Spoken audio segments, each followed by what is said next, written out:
You are spending your days right now giving so much of yourself to everyone else, to your work, to your family, to the responsibilities that you have, to the constant stream of emails that are coming in, the texts, the demands of life that are pulling you in every single direction, that by the time the day is done, I know how you feel because I feel the same way. You are wiped out. The tank of gas in your brain, it is on empty. And today, you and I are going to do something about it. You get to choose whether or not you're going to succumb to the pressures and the programming of the modern world, or if you're going to take your evenings and your sanity back. I'm going to teach you this simple 5-step evening routine that never fails me. It's time for you and me to reclaim our evenings. Hey, it's your friend Mel. Welcome to the Mel Robbins podcast. I am so excited that you're here. First of all, it's always such an honor to spend time with you, to be together. And I wanted to take a moment and acknowledge that if you're a new listener, welcome to the Mel Robbins podcast family. I am so glad that you are here. And because you made the time to hit play and listen to this particular episode, I know that you're the type of person who values your time. You want to make the most of your evenings. You know you need to get a good night's sleep. You deserve to, and you're looking for simple ways to make that a reality. And boy, oh boy, have you picked a winner.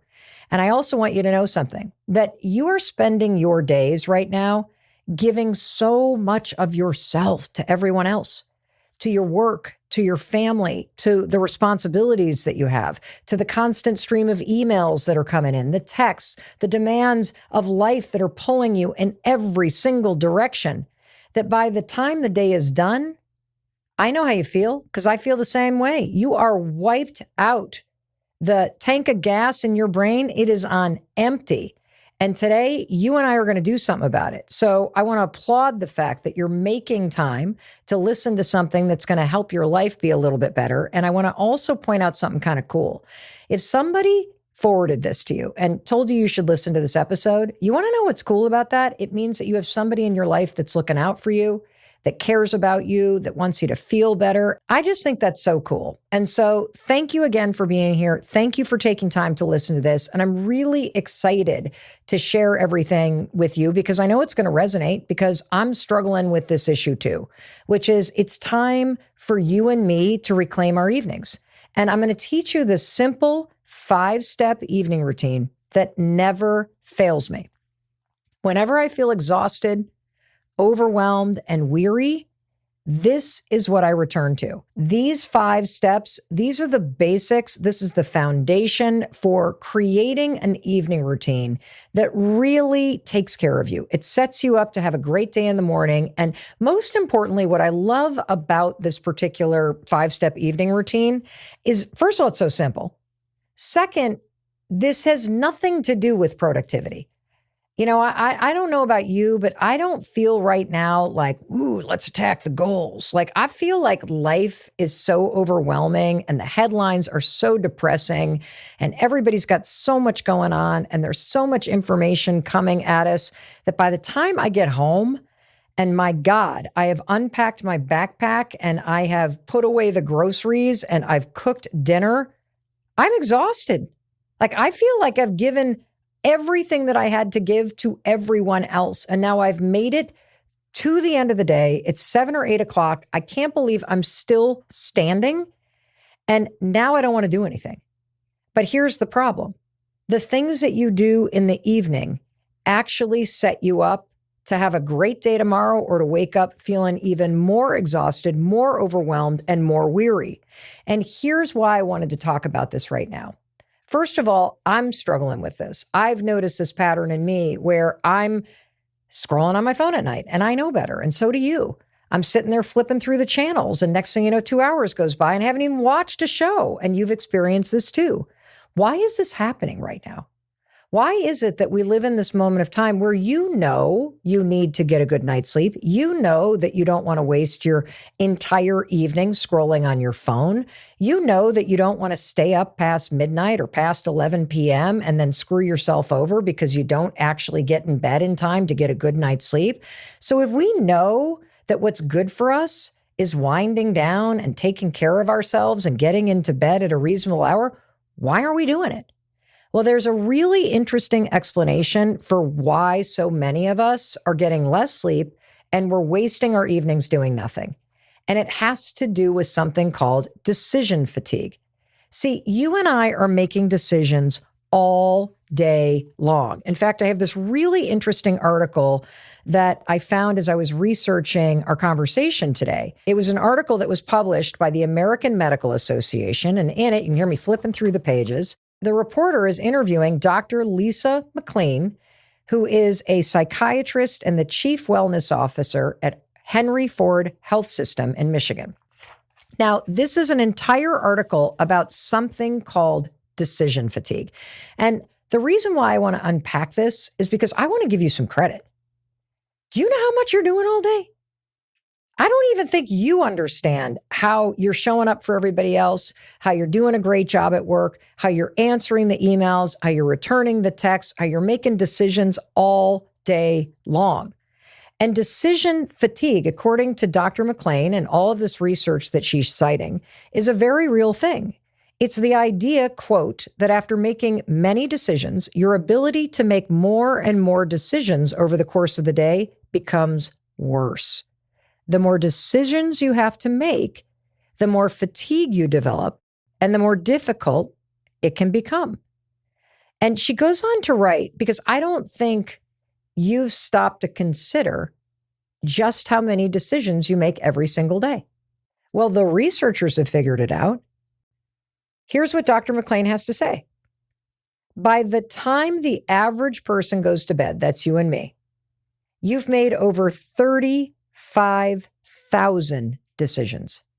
I mean, just even trying to embrace that number is exhausting. 35,000 decisions? And if you're sitting there going, no, I don't. 35,000 decisions in a day? Well, just stop and think about it. Everything from what do you wear to when are you leaving for work to picking up your toothbrush to whether or not you make the left turn or the right turn or you hit the brakes or you read the book or you don't, you answer the text or you all day long. You are making decisions, which means all day long. If you think about a human being, I think about it this way. I think about you and I having a gas tank, right? And so you wake up in the morning, and this is so elementary, but this is how I try to process this for myself. When you wake up in the morning, you've got a full tank of gas. And all day long, every single decision that you're making, all the effort that you're exerting, all the caretaking, all the consideration, all the talking, all the thinking, every time you make a little decision or you put in a little effort, guess what? You're just slowly draining that tank of energy. And what's the result? Well, by the time you get home and you've taken care of everybody else, you're exhausted. The fuel tank is near empty. And if you're anything like me, what do you want to do? Nothing. You want to do nothing because you have been doing something all day long. You've been doing something for your boss. You've been doing something for your professors. If you're in school, you've been doing something for your parents, for your kids, for your significant other. You've been doing things for your friends by texting back. You've taken care of work. You've taken care of bills. You've taken care of feeding the dogs or feeding the cat. It is going on and on. And aren't you just exhausted thinking about this? Of course you are. So am I. And this is why I wanted to explain this, because if this is what you're doing all day long, you're literally reading the news and then you're reading emails and then you're talking in a meeting and then you're driving from here to there and then you're thinking about your friends and you're exerting all this effort. No wonder that by the end of the night, all you want to do is nothing. See, Dr. McLean says in this article that, quote, a person with decision fatigue, which you and I have. Have you ever, at 7 or 8 o'clock at night, just been like, I don't want to think anymore? I know I've said that. You just literally put your phone, I don't even want to think about it. I don't want to do anything. I don't want to have to fold laundry. I can do it tomorrow. Well, according to Dr. McLean, check this out. This is decision fatigue. You're tapped out because of everything you've already done. We're not giving ourselves credit for that, of course. We're just feeling exhausted. She says a person with decision fatigue may feel tired, have brain fog, or experience other signs and symptoms of physical or mental fatigue. And the phenomenon is cumulative. So that as the person makes more decisions throughout the day, guess what? You feel worse, or you might be more drained as the day progresses. Holy cow. I feel like I've had nothing but a string of days recently where by the time I'm finishing my last meeting at work, I feel like I am army crawling through the end of one of those Spartan marathon races through the mud up a mountain where they're like electrocuting you at the very end as you're crawling underneath all these barriers. I know that you feel the same way. And it gets even deeper. There are actually 4 main symptoms, medically speaking, that show that you have decision fatigue. You ready? Because you're about to go, me. Number 1 symptom that you're tapped out, no more decisions. Procrastination. Yep. If you're putting off folding the laundry tonight and saying, I'm just too tired, I'm going to do it tomorrow, there you go. Impulsivity. Yep. Like, for example, the fact that I popped off the couch last night, walked into the kitchen, stood in front of the open freezer, pulled out an ice cream carton and started eating from it with a spoon. Yep, that was last night. Avoidance, yes. I avoid anything that requires a decision, which is why I scroll like a mindless zombie idiot on my phone, because that doesn't require me to do anything except for zone out. Are you saying same? And you want to know the 4th symptom that medically speaking means you're struggling with decision fatigue? Indecision. How many times have you parked yourself on the couch and you've picked up the clicker and you literally spend an hour clicking through trailers, trying to find something online to watch? I mean, I will literally spend an hour watching trailers only to make no decision about what to watch. It's almost like looking at trailers online on Amazon Prime or on Netflix or Hulu or whatever it is that you like to watch, that looking at trailers is the new way to doom scroll on social media, only you're doing it on TV. I know you're laughing because you do it. Or do you do that thing where my husband has this notes app and he has been keeping track of movie recommendations from people for literally like 4 years? I guarantee you, every other night, he pulls it out as I'm flipping through trailers and he's like, well, let's take a look at the list. And we have read through the list 55,000 times and there is nothing on the list that I want to watch. And now I know why. Because one of the symptoms of decision fatigue after a very long day, which you experience and I experience, is indecision. I can't decide what I want to watch because I have no freaking brain power left to make a decision. And this brings me to the fact that you and I are losing control of our evenings because of this decision fatigue. And I want to take a giant highlighter and highlight it, because if you don't know what you're up against, it will continue to win. And so understanding and giving yourself credit that your days are long, you got a lot on your plate. You are doing so much. You're doing a great job. You are pouring into everybody else. You are doing your best in what feels at times like an impossible workload and an overwhelming world. And then you come home and you want to know what? Holy cow. I don't blame you. You've made enough decisions. Where's the reward? Here's the problem.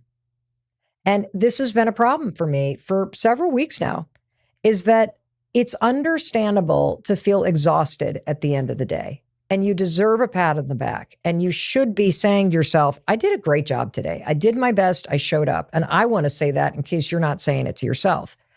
But when you reach this point where you have decision fatigue, and medically speaking, you're like, I'm up against avoidance and indecision and impulsivity and procrastination, you know what that sounds like? That sounds like a recipe for disaster.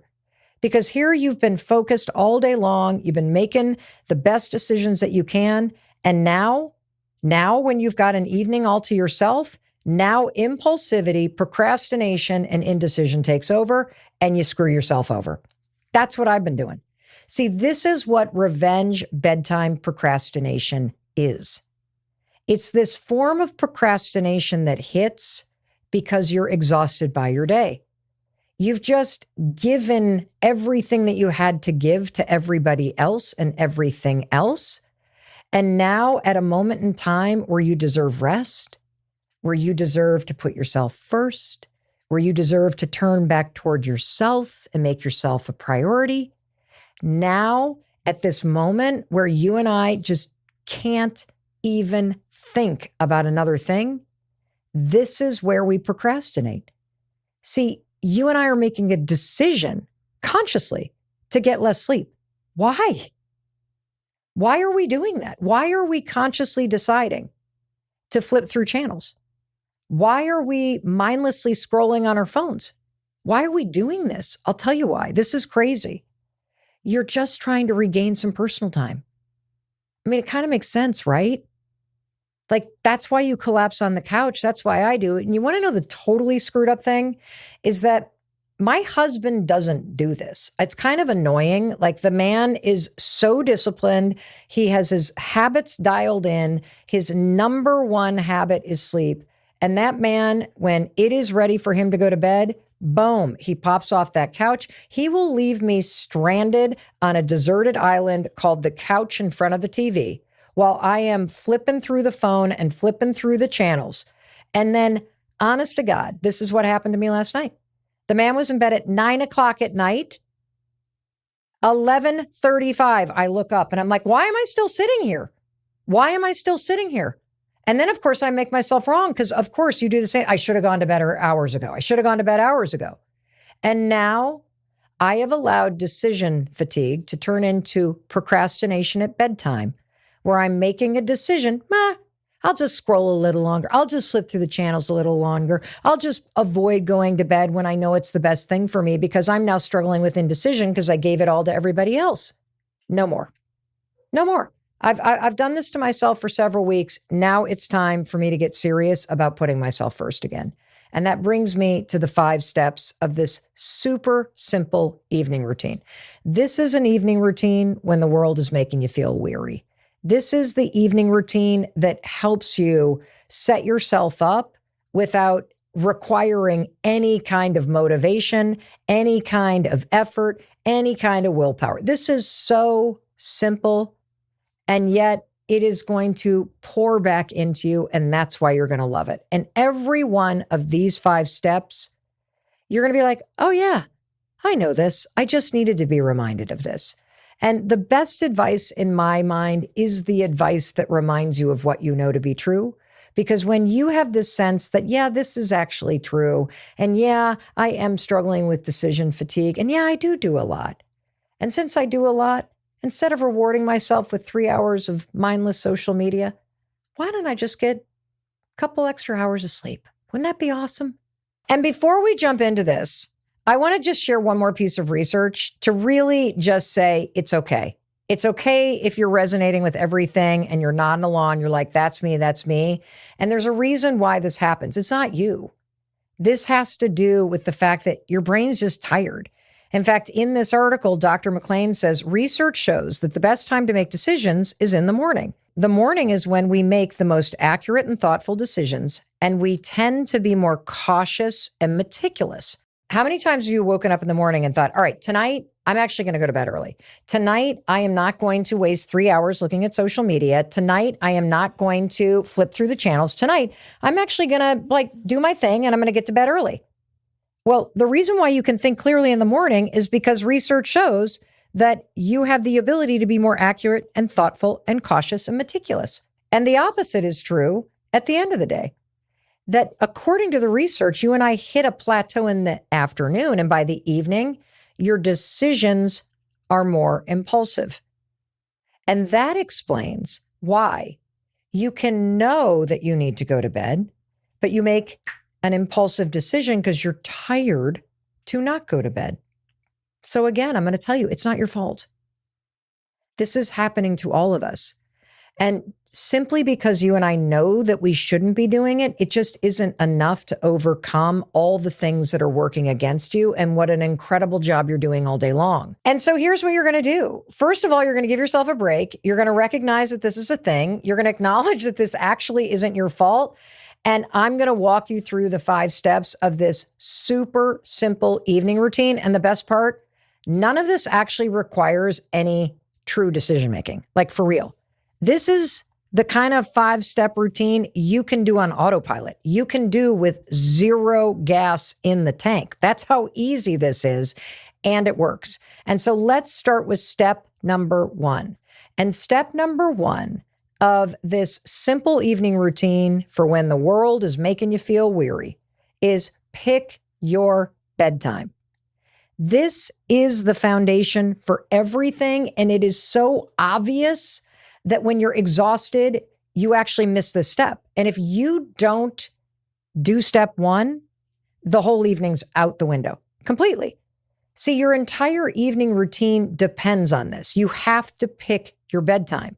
If you don't pick your bedtime, you don't have an evening routine.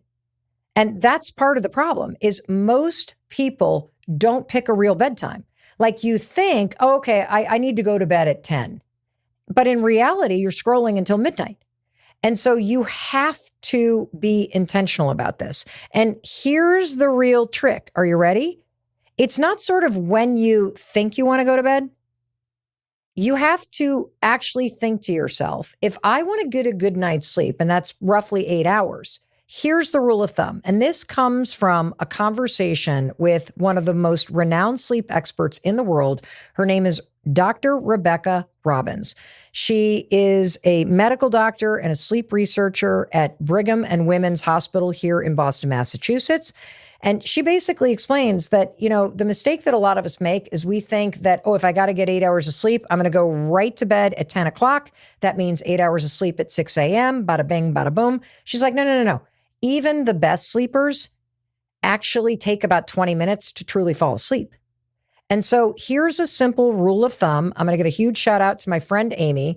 This is the rule of 9 hours. You ready? This is going to blow your mind. If you want to get 8 hours of sleep, you need to spend 9 hours in bed. You ready? You want to get 8 hours of sleep? You got to spend 9 hours in bed. And so here's how I want you to find your real bedtime. And you can make this decision first thing in the morning. Like first thing in the morning when you don't have decision fatigue, you can say to yourself, tonight, I'm going to get a good night's sleep, which means I got to spend 9 hours in bed if I want to get 8 hours. And so what time do I need to wake up? And then let's work backwards. So let me explain how this works. Let's say that you want to get up at 6 o'clock in the morning. In order to follow this rule, you want 8 hours of sleep, you got to spend 9 hours in bed. We got to move from 6 a.m. all the way back in time, 9 hours. That means your bedtime is 9 p.m. So if you want to get 8 hours of sleep and be up by 6 a.m., you got to be in bed by 9 p.m. I love this rule of thumb. And now let's give you some more examples. If you want to wake up at 7 a.m. and you'd actually like to give yourself 8 hours of sleep, if we go from 7 a.m. back in time 9 hours, you got to be in bed by 10. You got to be in bed by 10 p.m.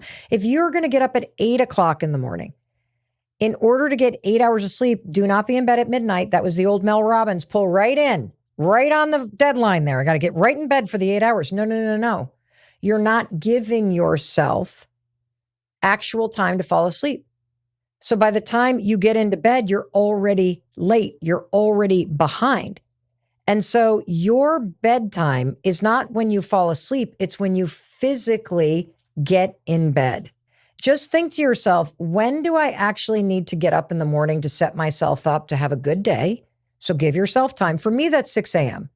6 a.m. is really the golden hour for me. If I get out of bed at 6 a.m. and I've had 8 hours of sleep, I am a different human being. And the problem is that if I do this math, I got to be in bed for 9 hours to get 8 hours of sleep. And if I want to get up at 6 a.m., that means I got to be in bed by 9 p.m. That's not what my bedtime's been. So no wonder I'm screwing myself over. And so I want you to think about this right now, because you know what time you should be getting out of bed, because it just gives you enough time to set yourself up and get your morning started in a way that empowers you, which you deserve, by the way, because you're doing so much all day long. So let's start there. Do you want to get up at 5 a.m., 6 a.m., 7, 8? What time do you want to get up? And then let's move the clock backwards 9 hours. And that's your bedtime. And one more also piece of research here that will help you with this is you can pick this as a general rule for yourself. Like my husband's bedtime is 9 p.m. That's when the man goes to sleep. And he falls asleep very fast. He wakes up at 5:30 a.m. like clockwork every single day. He has no drama, no procrastination because he has picked his bedtime. And what's interesting is there's research from Harvard Medical School. This comes from their Guide to a Good Night's Sleep, that having a consistent bedtime helps you fall asleep faster and get deeper sleep. So step one, which you can do right now, is I want you to pick your bedtime. And I promise you it's earlier than you think it should be, because I never did the math properly until I sat down with Dr. Rebecca Robbins and had this, whoa, wait a minute. If I want 8 hours of sleep, I got to be in bed 9 hours. That gives me time to read a book. It gives me time to kind of lay there. It doesn't put pressure on me. I don't start getting nervous. I'm actually working with the science. And since you pick your bedtime ahead, you don't need to worry about decision fatigue. And here's another simple tip you can do. If you're just starting to learn this new routine, put it in your phone as an alarm. Because that way, if you're sitting on the couch, mindlessly procrastinating and doom scrolling or flipping through the channels, boom, it comes up and it's like bedtime. You need to be in bed for 9 hours to get 8 hours of sleep, and you deserve that. And if that pops up, it's like a little nudge from you when you had clearer thinking to remind you, okay, put the phone down because it's time to turn back toward you and give your energy back to you. Now you're going to move to step 2. Clean up the mess so you start your day fresh. It's just like flushing the toilet. Like when you've used the toilet and you've made a mess, why would you leave it in there? Of course you don't want to. You want to clean up the mess so that you have a bowl that's fresh, right? And I want you to think about your day just like using a bathroom. When you're done, you flush. You don't leave it there. You don't want to have to stare at it again. And the same is true about cleaning up today's mess so you can start tomorrow fresh. Because why would you leave today's mess for you to clean up tomorrow morning? See, there's a huge difference when you wake up and you walk into the kitchen area and it's clean. There's a huge difference when you walk into the place where your sink is and there's nothing in it. It's the difference between waking up fresh and feeling behind because you got all this stuff all over the kitchen counter. You got all this stuff lying on the floor. You got all this stuff spread out all over the place. You got all this stuff piled up in the sink. How does that make you feel? It makes me feel like I'm behind. It makes me feel like I got stuff that I need to do that I should have done yesterday that's now sitting here staring at me right in the face first thing in the morning. And so when I just do step 2, and again, this is kind of that thing where you got like 15 minutes before it's your bedtime, and now it's time to just clean up today's mess so you can start tomorrow fresh. What does that look like? It takes 5 minutes. Like, I'm not talking about doing a deep clean. I'm talking about just cleaning up the mess. Why? So when you wake up tomorrow, it's fresh, you're calm, you're in control. You got nothing you got to do but just step into the day. And so here's what I do. It takes less than 5 minutes. And what I love about this is I do this on autopilot. Like, so I've worked a full day. I don't want to do anything. I've made dinner. I've fed the dogs. I've done a little laundry. I've collapsed on the couch. Maybe I've clicked through channels. Maybe I've scrolled a little bit. All of a sudden I'm like, oh my gosh, it's getting close to my bedtime. Time to clean up today's mess. So I first walk through the kitchen and I get everything out of the sink. I literally load the dishwasher. I wash out the pots. I clear off the counters. If the trash is full, I take out the trash and walk it into the garage. If there's things that are not where they belong, like somebody has hung their jacket on the chairs around the island, I pick up the jacket, I walk it and put it on the hook. I plug in my laptop. If I've got things that I need to remember for work, I stack them in a little pile and I put them on the countertop. That's all that I'm talking about. That's it. For you, it might mean that pile of clothes that are in the corner of the bedroom, put them in a laundry basket instead of letting them lay there. You know, the other night I got home from a trip and I'd opened up my suitcase, but I hadn't unpacked it. Do you know what clean up today's mess meant? It didn't mean unpack everything and start laundry. I literally folded my suitcase back up and stuck it in my closet. Clean up the mess. Because when I wake up in the morning, the first thing that I see is not the open suitcase and something that I needed to do that I should have done yesterday. And there's something really incredible that happens when you just have no energy and you're starting to wind down and you just kind of make a pass like a Zamboni through the kitchen and just kind of clear off the counters, you hang up the coats and you get everything out of the sink. And why does this work? Multiple studies show that living in a messy environment, it actually raises your stress level because you see things that aren't done. And when you wake up to yesterday's mess, it drains all of your energy for today before you even get into your day. And so the first decisions that you're making in the morning are, should I do the dishes that I left for last night? Should I hang up the cut? You could have mindlessly done those as part of your wind down routine. And see, doing it at night, it actually takes less effort. Why? Well, you already have no gas left in the tank.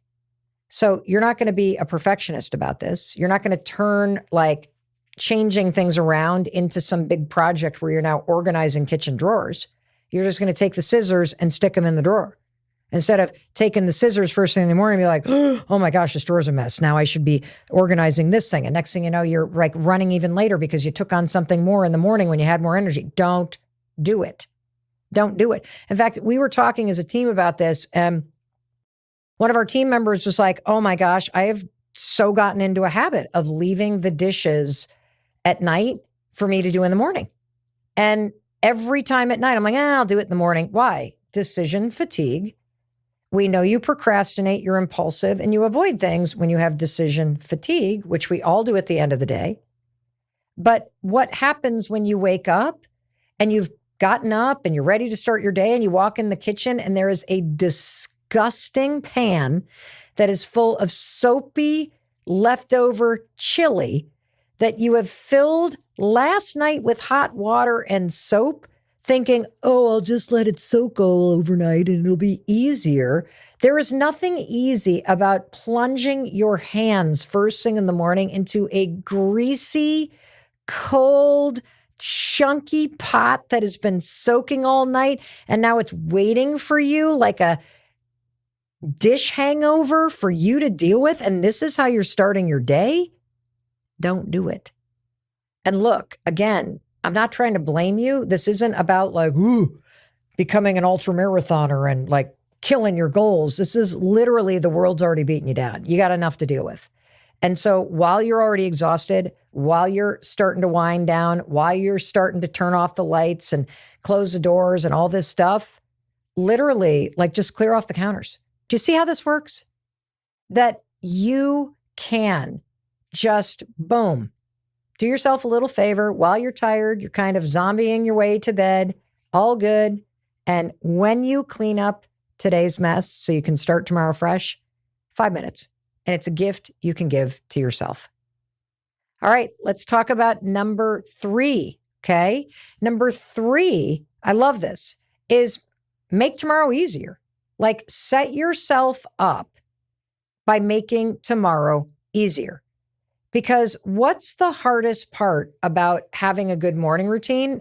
Again, it's all the decisions that you have to make. Am I going to exercise? How do I feel? Am I getting out of bed? Am I not? Am I drinking water? Am I drinking coffee? Am I getting sunlight in my eyes? What am I doing? And so one of my favorite things to do after I've cleaned up today's mess is how can I make tomorrow morning easier? How can I set myself up tonight just in simple ways? I'm not talking about anything complicated here. Again, you and I are doing these steps with zero gas in the tank. We are doing these steps on autopilot. We are doing these steps because we know these simple things are a way to take care of ourselves when the world is wearing us down. And so there are simple things that I do when I'm literally half asleep walking to bed. Number 1, I always pull out my workout clothes and I just lay them right on the floor. Why? Well, because it's easy when you're exhausted and you're already in your bedroom to just pull open the door and be like, okay, tights and a tank top and a jog bra. And okay, I'm going to go for a walk. So let me throw the sweatshirt on. Boom, I'm done. No thinking about it. No considering how I feel about it. Nothing. Another thing that I do, super simple, as I'm clearing off the counters, a way that I make my mornings easier is I fill up a water bottle or I fill up, one of my handy little mason jars and I fill it up with water. And I always pour in this like electrolyte mix by this company, Element. I know you're going to ask. They're one of our sponsors. They did not pay me to say that. I actually use the watermelon flavor. Pour it into my water. It's got like magnesium and salt and potassium. And you know what I do with it? I stick it in front of the coffee maker. Why? Oh, well, I've just made my morning so much easier because when I get up and I go through my morning routine and I eventually walk out into the kitchen, first of all, kitchen's clean. So I got no mess to clear up. Thank you, Mel Robbins. My morning just got better. And then I walk over to the coffee maker because I want a cup of coffee, but then boom, I've set up my water. Now it's easy to drink water before coffee. It took me no time. Like I'm literally doing it sleepwalking at night. Thank you, Mel Robbins last night. What else do I do at times? I'll pack up my lunch. I will prep a little bit of breakfast, or I'll at least look in there and be like, okay, there's no eggs. Oh, I could do yogurt. Okay, got it. Another thing you could do, put your keys in the same place. Pack up your backpack and put it on the counter. Set out the forms that the kids need. Why are you doing this? Well, because anything that you do tonight that could make tomorrow morning easier is a gift that you're giving to yourself. And so these simple things that if you are half asleep and you're organizing your work stuff and just collecting it on the island, boom, there you go. How much easier did you just make the morning? Now in the morning, you don't have to search for stuff and you just kind of did it half asleep. And this works because of what we've been talking about. This idea of all of the decisions that you have to make all day long. And so if you're literally zero gas in the tank and you're already going to turn off the lights and you're already going to put the dogs in the mudroom or in their crates, or you're already going to turn down the heat, or you're already going to be kind of going through that, okay, turn off this light and do that, like the wind down so that you are now ending the day. As part of that, just do a few things that set you up for success. I mean, that's the coolest thing. One of the things my husband does that I've noticed recently is he drinks a smoothie in the morning before he works out. He now makes like a triple batch and then he'll pour a bunch of it into mason jars and then he puts it in the freezer. And then in the morning, he just pulls one out of the freezer and sticks it in the microwave for a minute. And now he's got like this soupy, yummy, pre-made protein thing. I mean, talk about making your life easier. And here's the other thing. All of these small little things that you're doing, and I love the one about laying out your clothes on the floor, right? It removes a decision you have to make in the morning. It removes any friction that your feelings create. I don't feel like doing it. I'm too tired. Well, there are the clothes. Just put them on. And that makes these new habits easier to stick to because you really don't have to think about it because you've just made it obvious and easier. Because it's staring at you right there. Another big trick for me that's really helped with making sure that I exercise every day is I pick what I'm going to do the day before for exercise. So for example, if I'm going to walk, I know I'm going to walk. If I'm going to stream an exercise class, which is what I did this morning, I've actually picked the exercise class and I text it to me. Why? Or I put it in my calendar because then in the morning, I don't have to make a decision.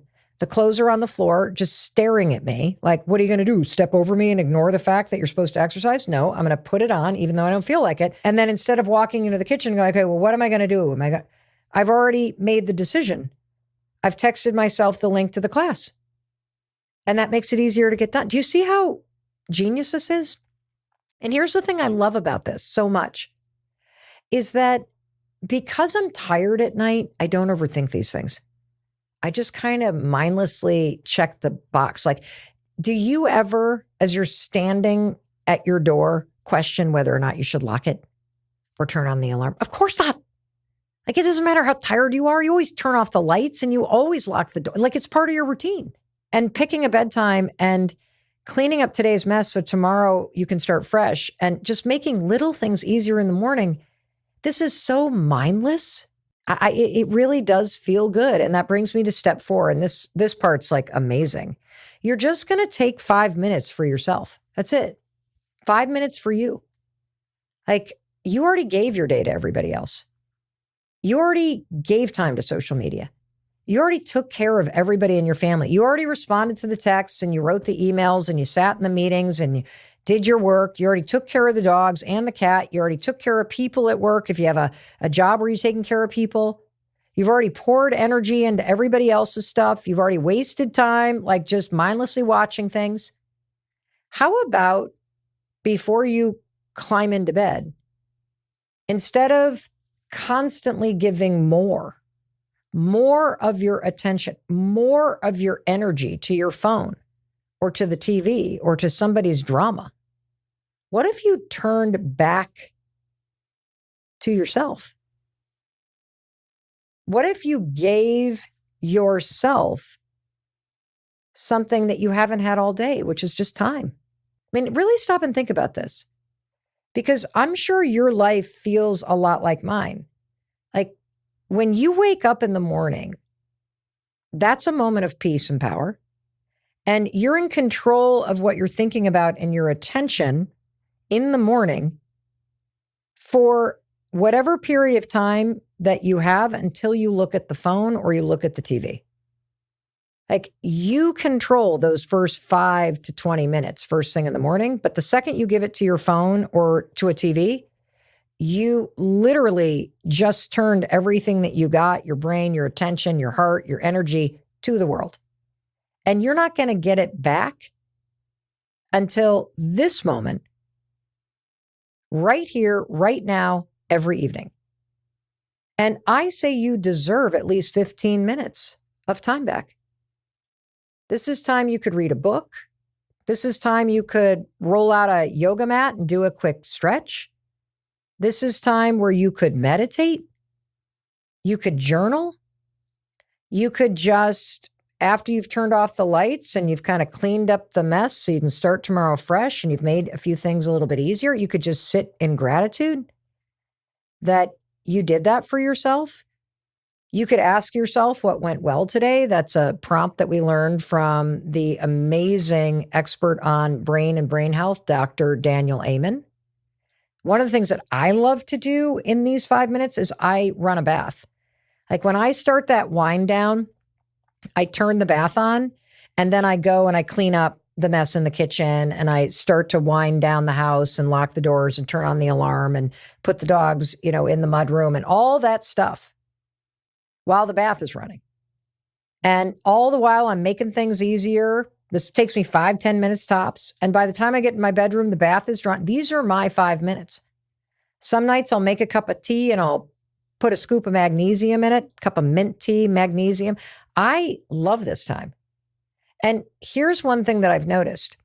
If I have succumbed to decision fatigue and I have engaged in revenge bedtime procrastination, and I have avoided going to bed because I feel like I deserve time, do you know what I don't do? I don't take time for myself.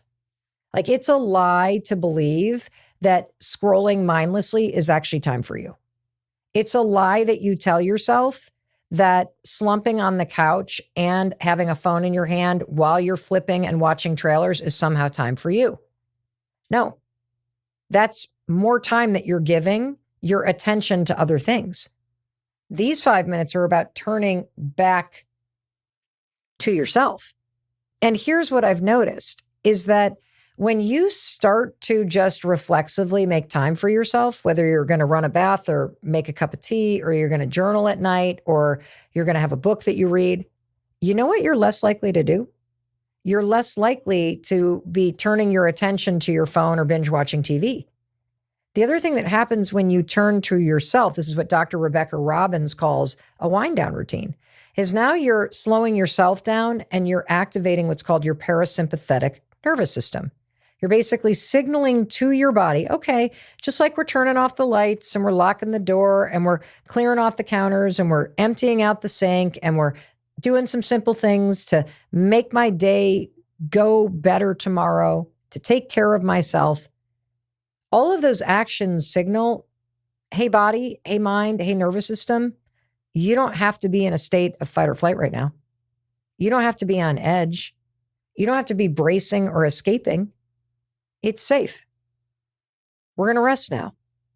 Like this whole little routine, which you can do on autopilot exhausted with zero gas in the tank is also a way to signal to your body that, wow, I do deserve rest. I do deserve this quiet. Not everything in my life has to be so stimulating. In fact, I don't want it to be. And you want to know something cool that happens over time? That 5 minutes that you spend soaking in a bath becomes 10. And then it becomes 20 minutes because you've made a cup of tea ahead of time. And then suddenly you've also bought a good book. And now instead of looking at your phone, you've read a little, you've made your tea. You're now part of your wind down routine as you're cleaning up today's messes to set yourself up for tomorrow. And you're making things easier. And you're now turning back to yourself. Like your whole evening, and are you getting this? Is actually you turning back to yourself. It is you saying to yourself with every small little move that you make in this tiny little 5-step routine, I matter. My rest matters. Sleep matters. Feeling good matters. And I've already given enough of myself to the world.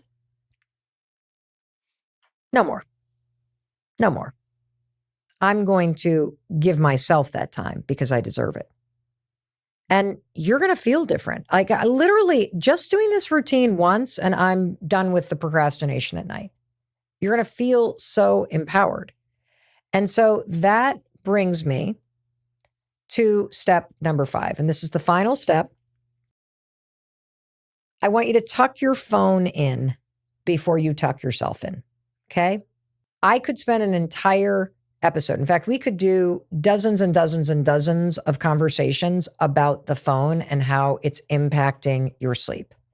But I'm not going to go all science on you. I'm going to appeal to your wisdom, to what you know to be true.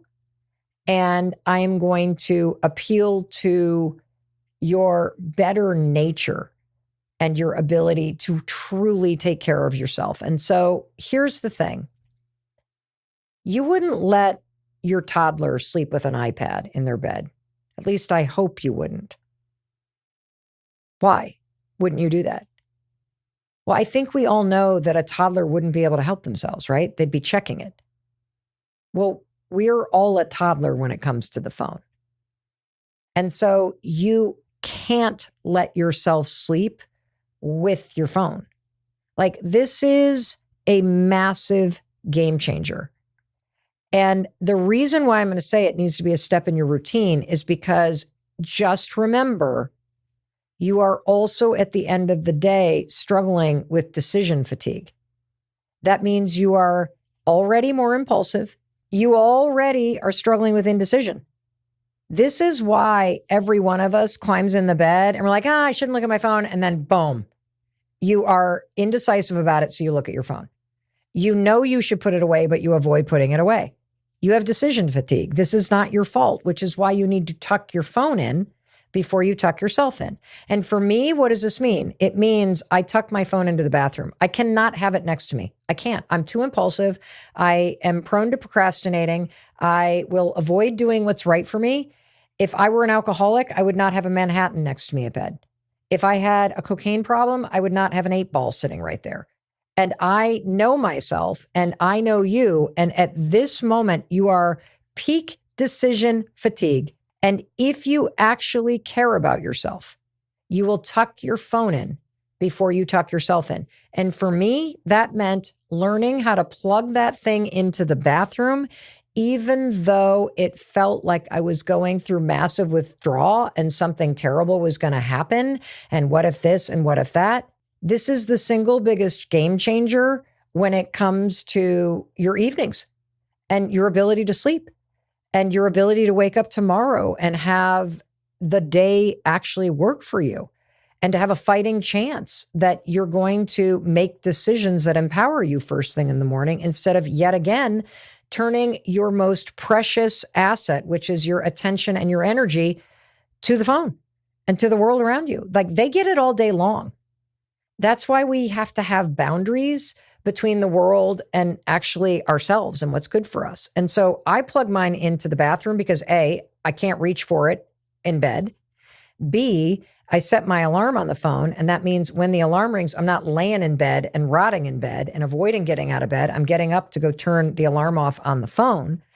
And number three, there's so much research around this. Aside just from what we're talking about with decision fatigue and you being more prone to impulsivity and more prone to avoid going to bed and getting the sleep that you need because you feel like you deserve time to hang out. The time to hang out is not at night when you need sleep. And there's other reasons why this matters. I mean, and you've heard all of this. The blue light from your phone, it suppresses melatonin. The notifications, the doom scrolling, the zzz, the zzz, the zit, the lights that come up, it keeps your brain active because your brain is waiting for another notification.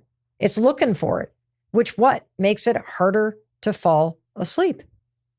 And even just having your phone near you affects the quality of your sleep. I mean, the science around this is bananas. The light at night is part of the reason why so many of you don't get enough sleep. Researchers have actually linked shortened sleep cycles to increased risk for depression, as well as diabetes, cardiovascular problems. This is research that was published in Harvard Health Publishing. I mean, here's the bottom line. I want you to find a new bed to tuck your phone into, and it can't be your bedside table. Charge it in the kitchen, charge it in the bathroom, charge it across the room from you, or charge it where my husband charges his phone, in the closet at night with the door closed. Because that will give you the chance to get the sleep you deserve. And again, I want you to embrace the truth of where we started, okay? The fact is, you and I live in a moment in time where the world is engineered and designed on purpose to steal your time, your energy, and your attention. All day long, you are giving yourself to work, to people you care about, to your kids, to your friends, to your classmates, to your teachers. You are pouring your brain into solving projects, to answering texts, to responding to emails. Like, it's unbelievable how much you do in a day. Unbelievable. And I want you to give yourself credit for that. And I also want you to understand that when you come home and you're tired and you're exhausted and you just want to collapse and, quote, not think, this is normal. That's exactly how you should feel in a world where you're working very hard and you're giving it your all and you're trying to show up, and you're doing a great job, by the way. You are doing a great job giving it all to the world. And I want to remind you that you deserve that attention and that effort back to yourself. And even though I get it, like, it is so easy to doom scroll, it is so tempting to collapse on the couch and just be impulsive and avoidant and make decisions that really kind of screw yourself over. I'm here to tell you, you deserve more. And nobody's going to change this for you. In fact, it's just going to get worse, honestly. The more the headlines are scary, the more you have problems in your life, the more overwhelmed you are at work, the worse it gets at night in terms of staying up too late and avoiding going to bed and continuing to look at your phone or TV. The worse it's going to get. And you now know why. Oh, wait a minute. I'm not an idiot. I am struggling with decision fatigue. Oh, wait a minute. I've already poured everything into everybody else. So I do have to claw back this time, both at night and first thing in the morning. This makes a lot of sense. Oh, wait a minute. The second that I look at my phone or I turn on the TV, I've now put the phone and the TV and everything on it in front of my sanity and my rest and my peace. Oh, wow. Yeah, this makes a lot of sense. And so now that you know what's at play, and you know that there is a situation that is beyond it's not your fault. This is just the way life is right now. But more importantly, when you accept that reality, you now get to choose. You get to choose whether or not you're going to succumb to the pressures and the programming of the modern world, or if you're going to take your evenings and your sanity back. And the way that I've done it, and the way that I keep coming back to it, and the way that you're going to do it tonight is very simple. Right now, pick your bedtime. You're going to work backward from the wake up time. Is it 6 a.m.? Is it 7 a.m.? Is it 8 a.m.? When do you want to get up?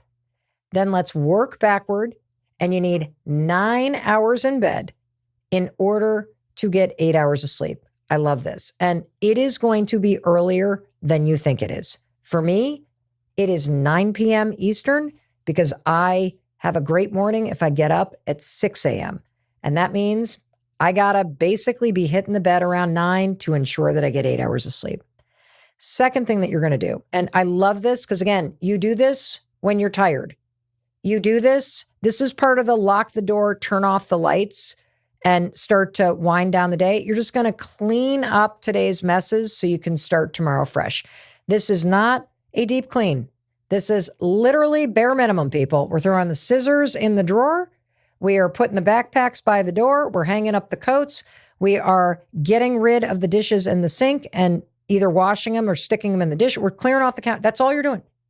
So you get to wake up fresh tomorrow. How cool is that? As you're doing that, find small ways to set yourself up for success tomorrow by making whatever you need to do in the morning easier.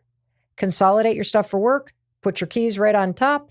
Pack your lunch. You can do that mindlessly. Throw your exercise clothes on the floor. Find the dog leash and the dog bags. Like, you're literally half asleep while you're doing this. That's why this is so cool, because that means you don't actually have to exert any energy tomorrow. You've just made things easier. If you love a cup of coffee first thing, grind the coffee, have the coffee maker ready to go. If you got a timer on it, set the timer. Boom, you just made the morning easy. You removed one more decision and you reserved your brain power in the morning for something more important. Now, the fourth step, 5 minutes for you. Acknowledge the fact that you gave it all as best you could to everybody else today. And now, as you are winding down the day, make part of your wind down routine 5 minutes for you. That's it. A bath, cup of tea, journal. Simply, as you're getting undressed, ask yourself, what went well today? Just something that's for you. Stretch. Could be reading a book to your kids before they go to bed. You know, you're kind of just being present with them, snuggling. 5 minutes for you. For me, it's a bath. Always a bath, always a bath, always a bath. And then finally, the fifth step in this incredibly simple evening routine for when the world just makes you feel weary and overwhelmed and tired. Tuck your phone in before you tuck yourself in. This is going to be the hardest one. And I get it. And here's one final thing. If you're somebody that's worried about your kids or work being able to reach you, no problem. Just text everybody. In fact, you could share this episode with them and say, hey, I just listened to this thing and I am going to try getting a better night's sleep. I'm going to try this evening routine. And because of what I've just learned, I want you to know something. If you have an emergency, you can still reach me in the middle of the night. Just call me. Don't text me because I'm going to be tucking my phone into the bathroom, so I won't be reading the text till the morning. But if you actually need me, call me and I'll leave the ringer on. Boom. Notifications off, ringer on. Then you can tuck your phone in knowing that if somebody needs you, they'll call you. And you, my friend, can tuck yourself in and actually get the sleep you deserve. How cool is that? I'm really excited for you. I'm really excited to see how you use this. I'm excited to see how this shifts something in you. You know, my main desire in talking through this with you is not to make anybody wrong, certainly not to make myself wrong. I know I'm working really hard right now, and I just noticed, wow, I'm sort of in this slump at night. And it's time to remind myself of what I know to be true. And I thought, since I'm really been struggling with this and I needed this reminder, I just figured you probably needed this reminder too, and so do the people that you love. So I want to thank you for being here with me. I want to thank you for choosing to listen to some